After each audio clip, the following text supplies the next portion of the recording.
Thank you very much. You summed up very, very well for me, the background of it. I would have hated myself sitting there and watching an ASEAN session going on here on the stage. You saved me, I'm here. So I'm very happy to be here with everybody in ASEAN. And thank you for giving me this opportunity. And we all pray for your success, Julie Bishop. It makes a lot for Bangladesh, that's the Rohingya issue. And so you have to succeed, make it happen, and we're all with you. At 171 million people in Bangladesh, wish you all the success. Thank you. And I was talking about whether Bangladesh should be part of ASEAN, and as I said, I will hate myself.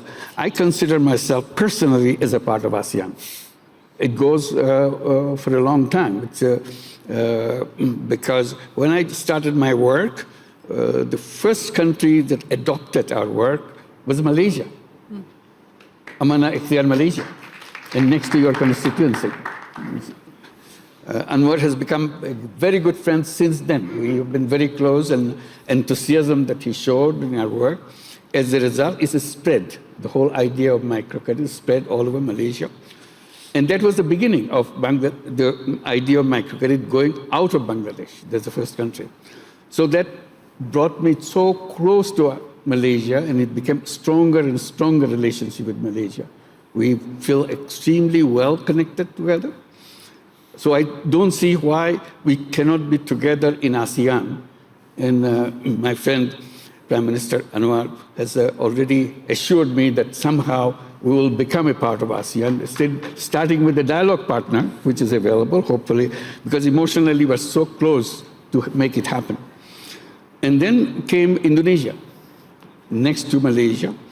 This is the Karya Usaha Mandiri. This is a microcredit application in Indonesia. So Indonesia became very close to us, working together, village after village, island after island.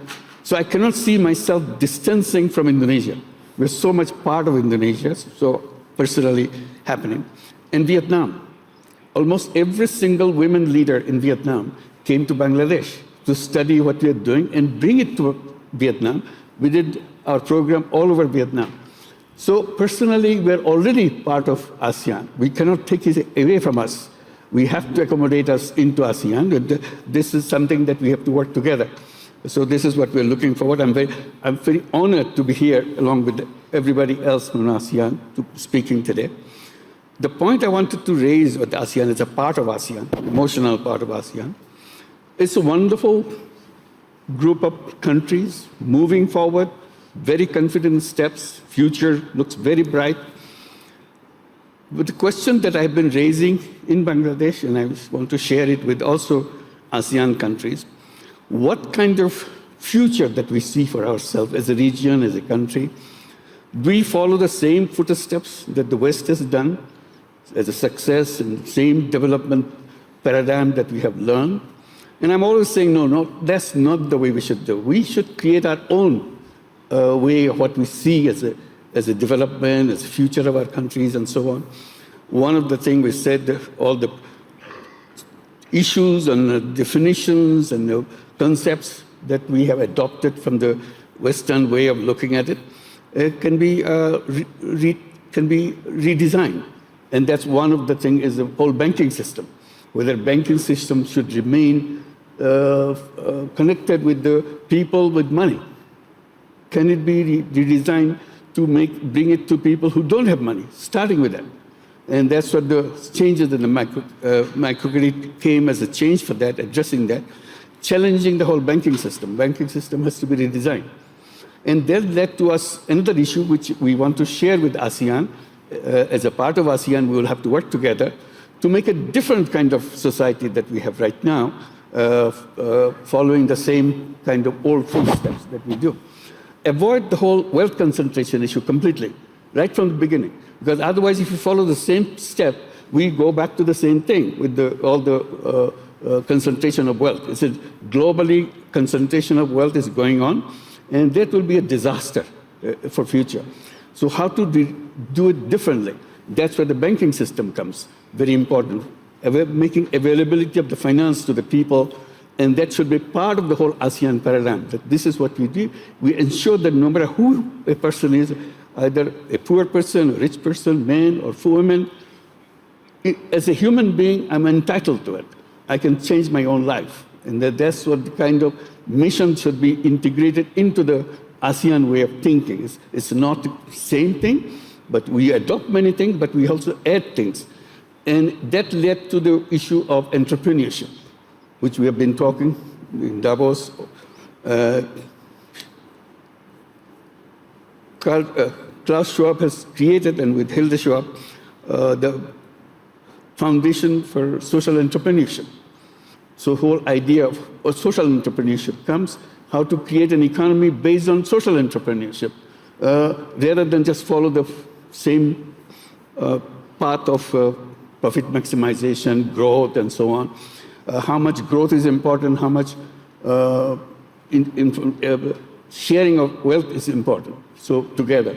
So those are the things that we have to address together in ASEAN framework to make sure we not only progress, we also progress in a different way, as it becoming an example for the rest of the world. We should not be just copying things the way it happened in the past, and allowing the young people to take lead. This we have coming from Bangladesh, coming from the uprising of the young people from Bangladesh is very, very strong right now with us, to show that what the capacity of the young people, how to bring up the young people to lead the nation, lead the people with their ideas, with their concept, their technology. They are completely different kind of generation, unlike the generation that who run the country.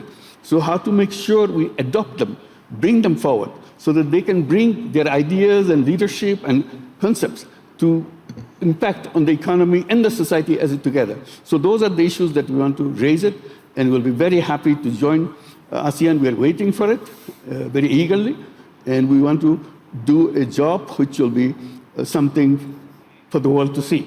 It's a very different kind of region which grew with a different kind of framework. Thank you very much. Well, I feel very confident that the success of this ASEAN region group is guaranteed. It's only a question of how you design it so that you don't repeat the mistakes others have done. So there's a society which is equalitarian society, and people share the wealth and so on, continue, new concepts are followed, design things for young people to bring them to the front line so that they can create the new vision of their own countries. And as a region, they can move forward into that. So this is what I see an opportunity for them, and they're very creative as a region. This is creativity and entrepreneurship is built into the society. So we should not go away from that and follow this job-oriented society that we have to have a job and continue with the job. I think the whole thing will be entrepreneurship-oriented society. The young people grow up to make sure that he or she can participate in the economy on her own, on his own. And that's where the financial system has to be redesigned in a way it serves a purpose. Social business funds can be created so that the funds can be available to the young people. This educational system can be redesigned so that this is not getting a degree to get a job, kind of the conventional way of thinking. We go to the university, we go to the educational institution to prepare ourselves to become entrepreneur, become creative person, which we are. Simply, we kind of sharpen the creativity.